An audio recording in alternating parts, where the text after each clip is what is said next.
mediados de los años 80, Tampa Bay, Florida, se convirtió en el escenario de una seguida de brutales crímenes cometidos por un escurridizo asesino en serie.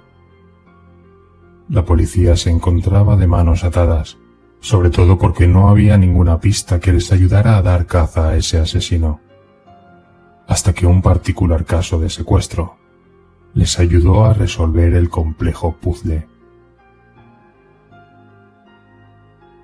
Era 1984, Tampa, Florida.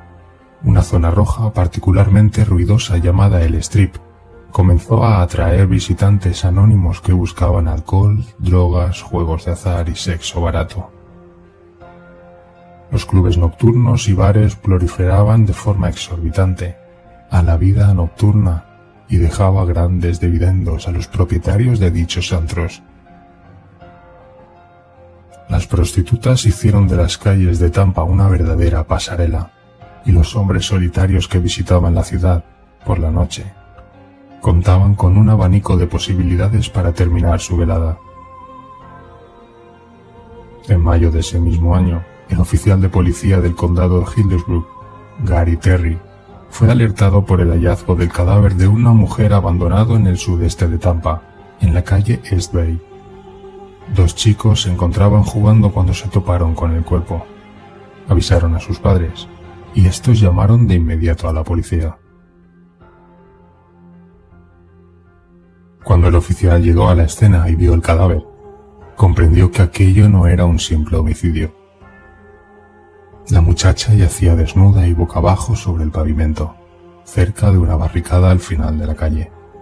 Tenía las piernas completamente abiertas, las manos atadas a la espalda, y una delgada soga le apretaba el cuello. La causa de la muerte de la víctima había sido el estrangulamiento. Se identificó a la chica como Lana Long, de 20 años, desnudista y prostituta de un bar del Strip de Tampa.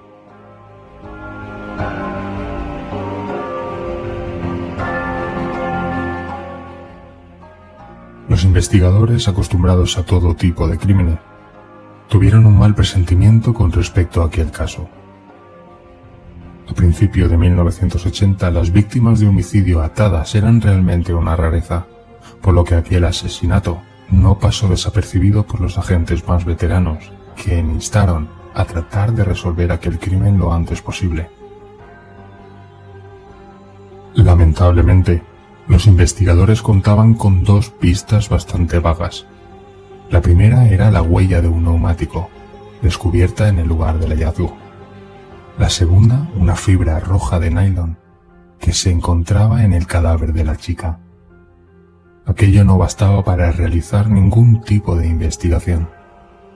Por aquel entonces tampoco existía el examen de ADN, por lo que las evidencias de violación resultaron irrelevantes para obtener la identidad de algún sospechoso.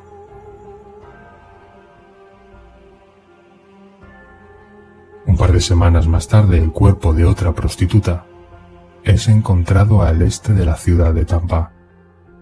El oficial Gary Terry volvió a responder a la llamada, y fue cuando sus peores sospechas se confirmaron. Al llegar al lugar del hallazgo, corroboró que la nueva víctima, Michelle Sims, yacía desnuda y atada de forma muy similar a Lana Long, aunque esta chica además había sido degollada. Bajo una intensa lluvia, el cuerpo de Sims fue transportado para realizar la autopsia de rigor. Las cuerdas utilizadas para inmovilizar y estrangular a la víctima habían sido cortadas en tamaños similares, lo que indicó a la policía que aquel asesinato había sido planeado y no improvisado. A pesar del aguacero que cayó aquel día, los detectives descubrieron las huellas de unos neumáticos muy cerca del cadáver. Estas coincidían con las marcas halladas en el lugar donde fue encontrado el cuerpo de Lana Long. Pocas horas más tarde, el resultado de la autopsia reveló la presencia de fibras de un nylon rojo en el cuerpo de Michelle Sims, fibras idénticas a las que se encontraban en el cuerpo de Lana Long semanas antes. Ambas chicas fueron encontradas desnudas, atadas y habían sido brutalmente violadas antes de que les quitaran la vida. Los policías comprendieron entonces que se enfrentaban a un mismo asesino y que sin duda alguna iba a seguir matando. ¿Pero era esta su segunda víctima? Escasa información lograron recabar de otros casos antiguos, pues un nuevo cuerpo aparecería a los pocos días y volvería a poner a los detectives de cabeza, pero esta vez por otros motivos. El cadáver de Elizabeth Lundenbach apareció en un descampado 2 semanas más tarde.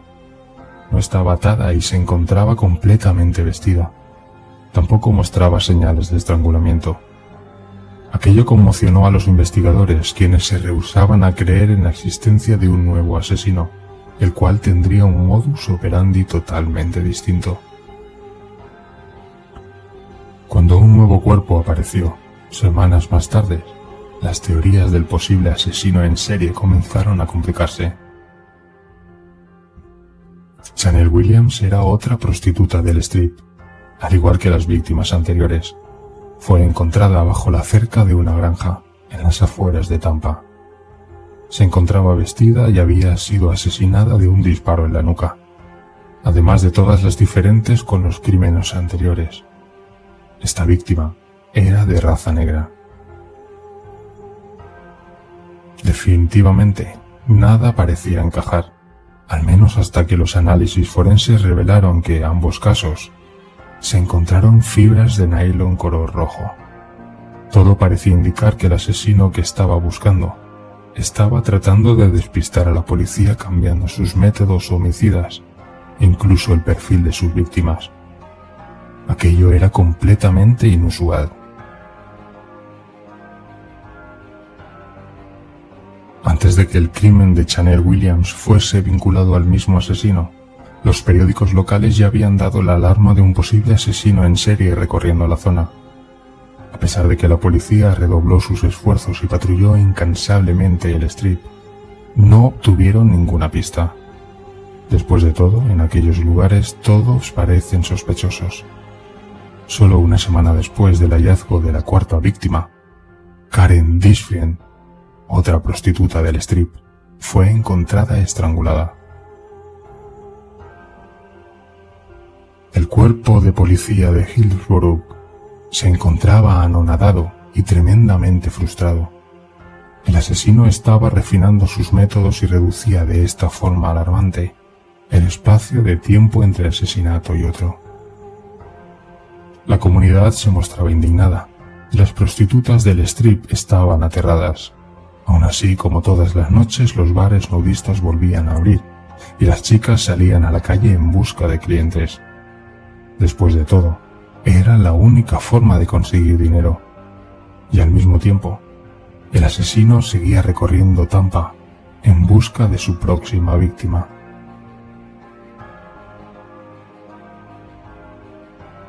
A finales de octubre de ese mismo año, el cuerpo momificado de una mujer llamada Kimberly Hobbs fue encontrado en el interior de una zanja.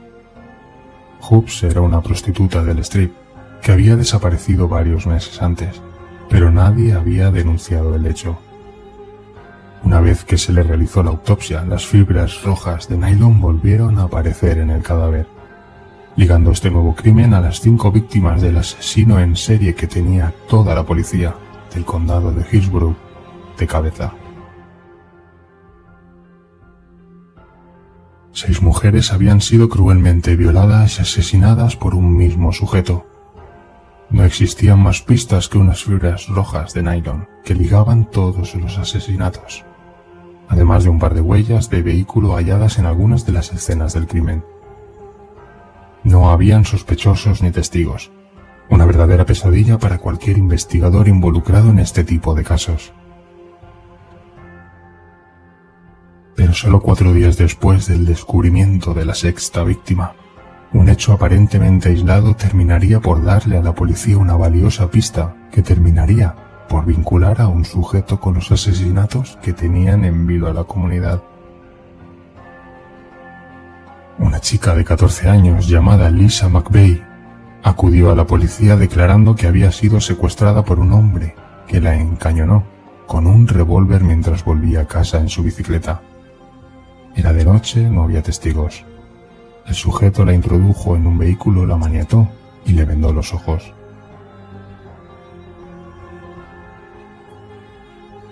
La muchacha logró ver algunos detalles del interior del automóvil por debajo de la venda, que resultarían cruciales para la investigación. Posteriormente, el hombre la llevó a la chica al interior de un departamento, en donde la desvistió y procedió a violarla, sin quitarle la venda de los ojos. Durante 26 horas la muchacha fue víctima de abusos por parte de su secuestrador, el cual actuaba de forma errática.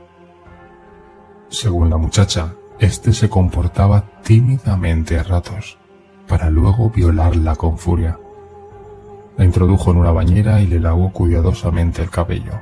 Cogía sus manos y dejaba que la chica le tocara el rostro, como si fueran caricias. Este detalle permitió a Lisa McVeigh describir la apariencia de su secuestrador a los agentes de policía. Según la muchacha, se trataba de un hombre de ojos y orejas pequeñas, nariz delgada, mentón bastante pronunciado, pómulos gruesos, pelo corto y bigote recortado. Además, su voz era aguda y característica. Hablaba con coherencia, pero a ratos se mostraba agresivo sin motivo aparente.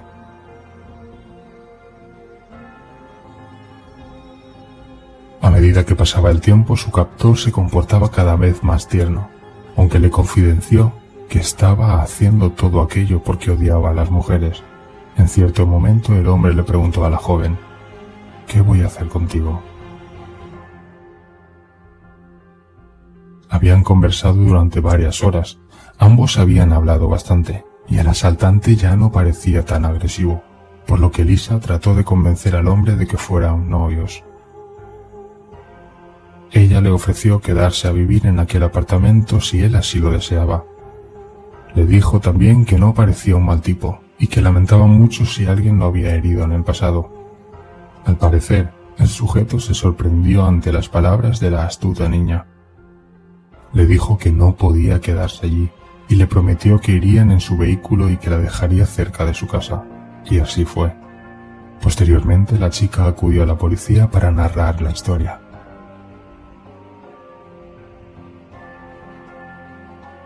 Aunque inicialmente este hecho no fue relacionado con los asesinatos de las prostitutas de Tampa, evidentemente era preocupante que un sujeto estuviera raptando a menores de edad en el área donde además rondaba un asesino en serie, por lo que se puso en marcha una acuciosa investigación.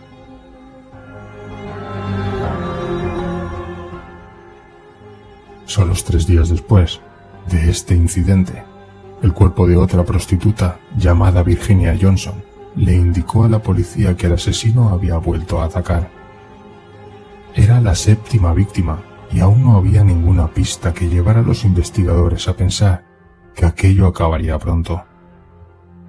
El oficial de policía Gary Terry se encontraba impactado ante los sucesivos crímenes. El hombre que buscaban no estaba ocultando los cuerpos de sus víctimas. No estaba enterrándolos, simplemente los abandonaba para que fuesen encontrados y procuraba dejarlos en posiciones denigrantes y grotescas.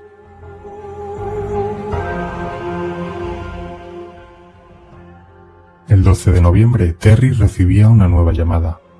El asesino había vuelto a las andadas.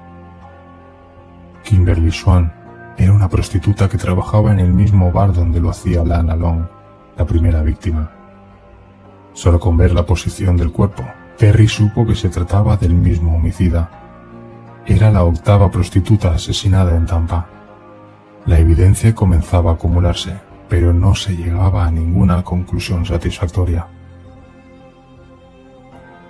Sin embargo, el caso tomó un giro inesperado cuando los análisis de la ropa de Lisa McVeigh, la chica de 14 años que había sido secuestrada durante 26 horas por un violador, dio como resultado la presencia de fibras de nylon color rojo.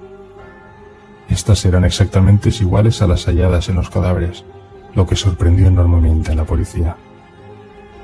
Por lo visto, pertenecían a una alfombra de ese color, y por la cual pasaron todas las víctimas.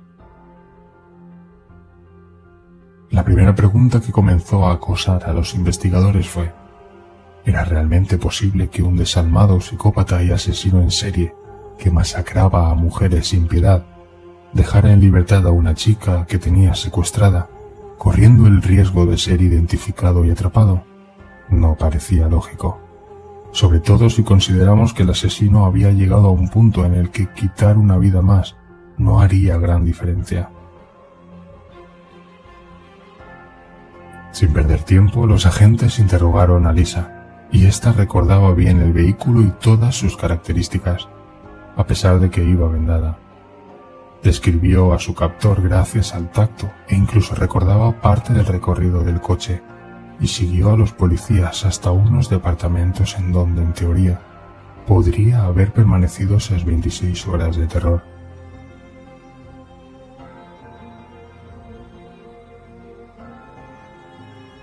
Realmente era una chica muy lista. Gracias a ella los policías tenían la primera pista sólida de la identidad del sospechoso. Y no solo eso. Lisa McVeigh había visto en detalle el vehículo de su captor, justo por debajo de la venda que tenía sobre los ojos. El automóvil era de color rojo anaranjado, con asientos de cuero blanco, alfombrado interior rojo y una chapa que decía la palabra Magnum en el tablero del copiloto.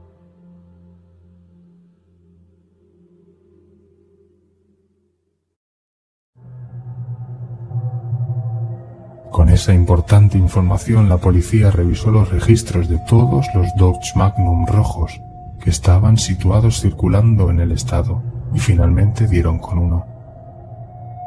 Los policías detuvieron a su conductor y este se mostró muy cooperador, permitiendo incluso que los oficiales tomaran fotografías del interior del vehículo. Con las fotografías de varios sospechosos, incluyendo la del conductor del Dodge Magnum, los detectives se reunieron con Lisa McVeigh. La muchacha no dudó en ningún momento y señaló el amable conductor del vehículo rojo. Su nombre era Robert Joe Long, de 31 años. Los policías organizaron un equipo de vigilancia para seguir cada uno de los pasos del sospechoso. Lo siguieron hasta un cine, en donde 4 agentes lo vigilaban dentro de la sala, mientras veía una película. Al mismo tiempo, otros oficiales se acercaban cautelosamente al Dodge Magnum estacionado.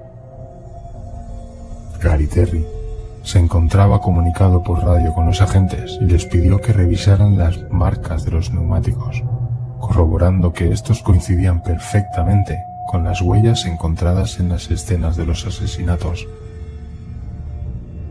Finalmente, y tras 8 meses de incansable búsqueda, tenían al asesino. Bobby Joe Long se entregó sin oponer resistencia. Hasta el momento, la policía se encontraba investigando 8 asesinatos vinculados con Bobby Joe Long. Sin embargo, este reconoció haber matado a un total de 10 mujeres. Y no solo eso, sino que se declaró culpable de más de 50 violaciones, cometidas años antes. Definitivamente la policía había dado con un monstruo, un asesino en serie de tomo y lomo. Pero ¿quién era Bobby Joe Long? ¿Y por qué mataba? Robert Joseph Long, nacido el 14 de octubre de 1953 en Kenova, oeste de Virginia. Su madre Loella Long se mudó en 1953 con el pequeño Bobby Joe, de 2 años de edad, a Florida, en busca de una nueva vida. Recientemente separada, estaba convencida de que la afamada Ciudad del Sol podía convertirse en un lugar ideal para criar a su hijo. Sin embargo, las cosas no saldrían nada bien para ambos en los años venideros. Bobby Joe resultó ser un chico con muy mala suerte, sumamente propenso a diversos accidentes que, según los expertos, podrían explicar parte de su condición como futuro asesino en serie. Siendo muy pequeño, se cayó de un tobogán, perdiendo el conocimiento y enterrándose un palo dentro de un ojo. Por fortuna no lo perdió. Pocos años más tarde fue atropellado por un coche y debió ser hospitalizado. Este tipo de accidentes pueden causar tremendos e irremediables daños cerebrales, los cuales parecían sucederse uno tras otro en el caso del pequeño Bobby. En la escuela ya había mostrado un alto grado de déficit de atención, por lo que comenzó a incrementarse tras estos accidentes. Como si fuese poco, una malformación en su mentón lo mantuvo en un complejo tratamiento de frenos dentales. Y los problemas para Bobby recién estaban comenzando. Luella Long buscó trabajo como camarera, pero el dinero no le llegaba. Es entonces cuando consigue un trabajo en un bar llamado Big Daddy, a cual debía acudir muy liviana de ropa. Bobby Joe se enfurecía cuando su madre iba a trabajar a aquel lugar. Luella era una mujer sumamente atractiva, y los hombres la cortejaban en todo momento. El mayor problema ocurrió cuando Luella comenzó a llevar distintos hombres a su hogar, a vista y paciencia del pequeño Bobby. La relación entre ambos comenzó a deteriorarse rápidamente. Durante varios años, Bobby y su madre habían dormido en la misma habitación, y al acercarse a la pubertad, Bobby Joe comenzó a sentir cierta atracción por su madre.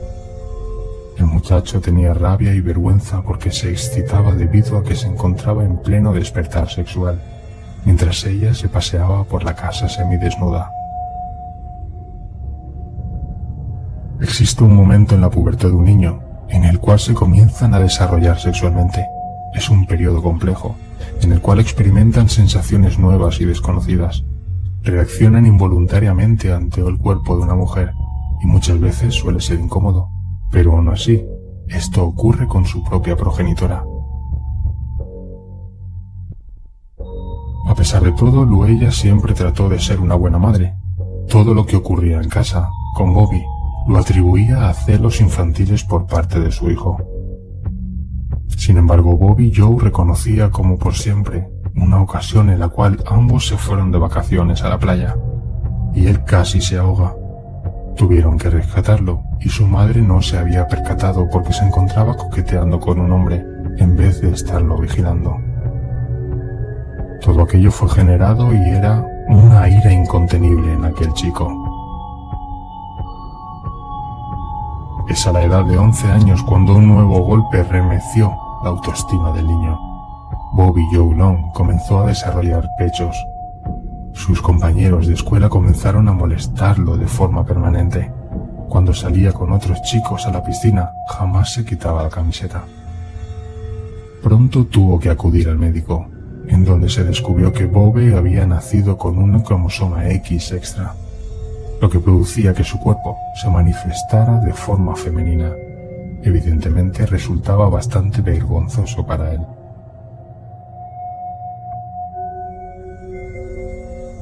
Cuando cumplió 13 años debió someterse a varias cirugías para extraerle los senos, algo que también resultó vergonzoso además de doloroso. Todos estos factores, según algunos especialistas que analizaron posteriormente el perfil de Long, habrían hecho que desarrollara un gran odio hacia las mujeres. Pero a pesar de aquella rara condición, Bobby había conseguido una novia antes de someterse a las cirugías. La chica, Cindy, se sintió atraída por el muchacho prácticamente de inmediato. Bobby procuraba disimular su problema con las camisas anchas, por lo que tampoco resultaba fácil descubrir aquel vergonzoso problema. Sin tomar en cuenta este detalle, Bobby lucía como un chico normal. Su novia de aquel entonces lo definió como un muchacho divertido y agradable. Era malo en los deportes, no le gustaba perder. A pesar de que algunos de sus amigos lo describían como un sabelotodo, se las arreglaba para faltar a clases todas las veces que podía, y sus notas comenzaron a bajar bastante. A medida que pasaba el tiempo, Bobby se mostraba como un chico cada vez más intransigente con sus compañeros de escuela. Nunca quería perder una discusión, y podía tornarse violento en cualquier minuto. Su actitud temeraria dejó atónito a los chicos más violentos de su escuela en más de una ocasión. Se ponía a golpes con cualquiera, sin mostrar nerviosismo ni miedo. Todo parecía darle lo mismo. Incluso cuando salía de pesca con sus amigos, Bobby siempre quería ir más allá. Cierto día los chicos avistaron un tiburón. Los muchachos solían ir con cañas y arpones para pescar sardinas o truchas, pero Bobby Joe tenía un arma secreta. Utilizaba un arpón al que se le desenroscaba la punta y en la cual encajaba un casquillo de 12 milímetros, un juguete bastante peligroso para un adolescente. Emocionado ante la presencia del escualo, Bobby se dirigió hasta él y le disparó en la cabeza. Los chicos quedaron helados, mientras él disfrutaba por lo que había hecho. El pobre animal quedó con el cráneo destrozado.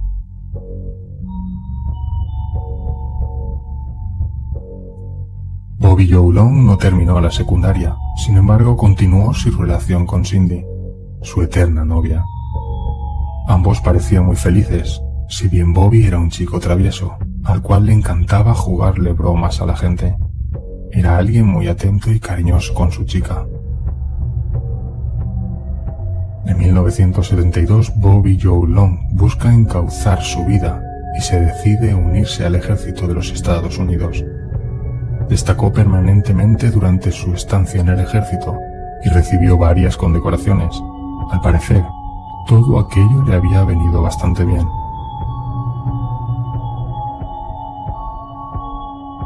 El 25 de enero de 1974, Bobby y Cindy contraen matrimonio, concretando así un largo y bello noviazgo.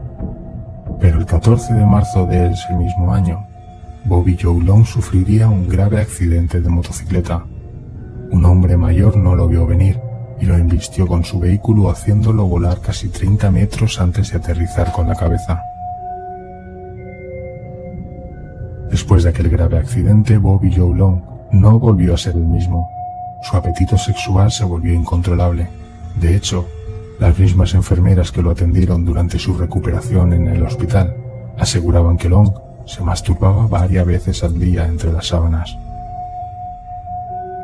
Una vez se recuperó de sus heridas, volvió a casa y Cindy fue la primera víctima de la nueva personalidad de su marido. Exigía sexo varias veces al día y la maltrataba a diario. Ante la más mínima discusión, Long lanzaba a Cindy a la cama, se montaba sobre ella y comenzaba a estrangularla.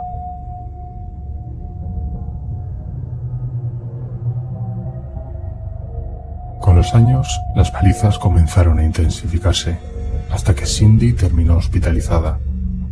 La pareja ya tenía 2 hijos. De cierta forma, aquello había frenado a Cindy para tomar la decisión de divorciarse.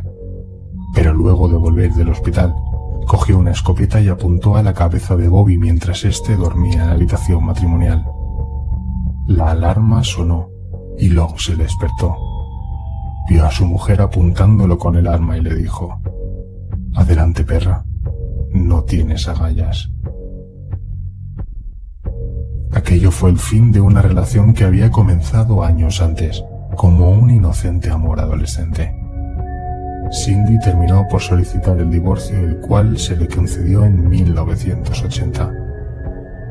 Al mismo tiempo, Bobby Joe Long se mudó a Tampa, Florida. 4 años más tarde, comenzaría a asesinar prostitutas.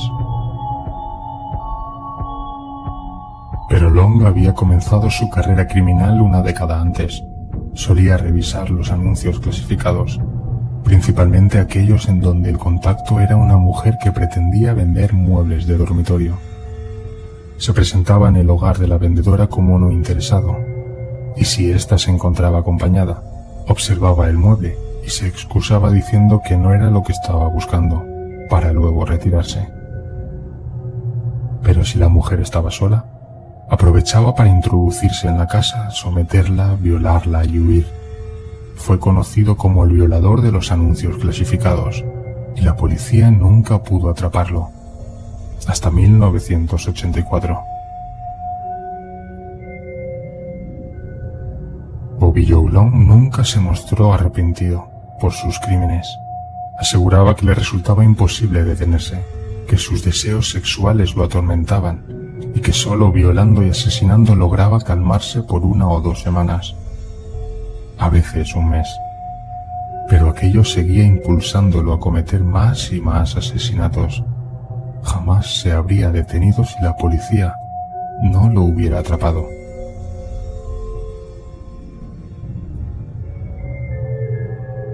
otro lado, la frialdad de sus declaraciones denotaba una personalidad psicópata y narcisista. Long era el sujeto extremadamente temerario y frío, incapaz de sentir compasión. Odiaba profundamente a las mujeres y sobre todo a las prostitutas. Pero entonces, ¿qué llevó a perdonarle la vida a la pequeña Lizzie McVeigh después de secuestrarla durante 26 horas? ¿Realmente las palabras de la chica habían tocado alguna fibra en el corazón del monstruo?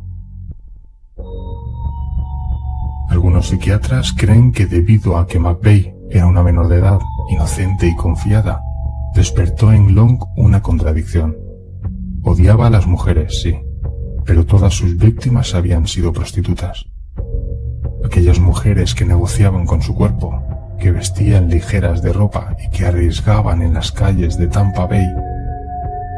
Lisa, por el contrario, podía representar para Long la inocencia que le hubiese gustado ver en su propia madre, cuando llevaba a distintos hombres a casa cuando él era pequeño.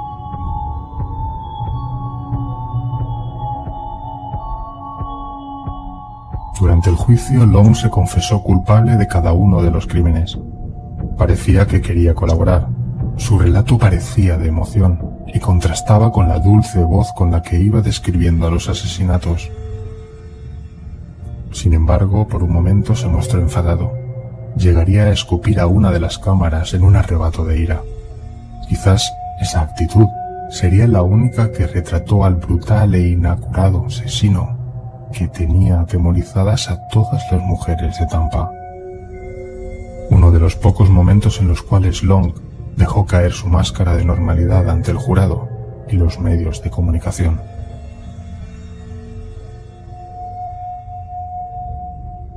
El jurado fue unánime a la hora de condenarlo a muerte. Posteriormente, Long declararía: "Lo que me mata es que la mayoría de las muchachas a las que violé eran drogadictas y prostitutas. No quiero decir que merecían morir, pero tampoco eran unas santas. Yo estoy enfermo, no soy un asesino, no como los otros tipos que hay aquí, en el corredor de la muerte. Pero eso no cuenta para la corte o para el gobernador.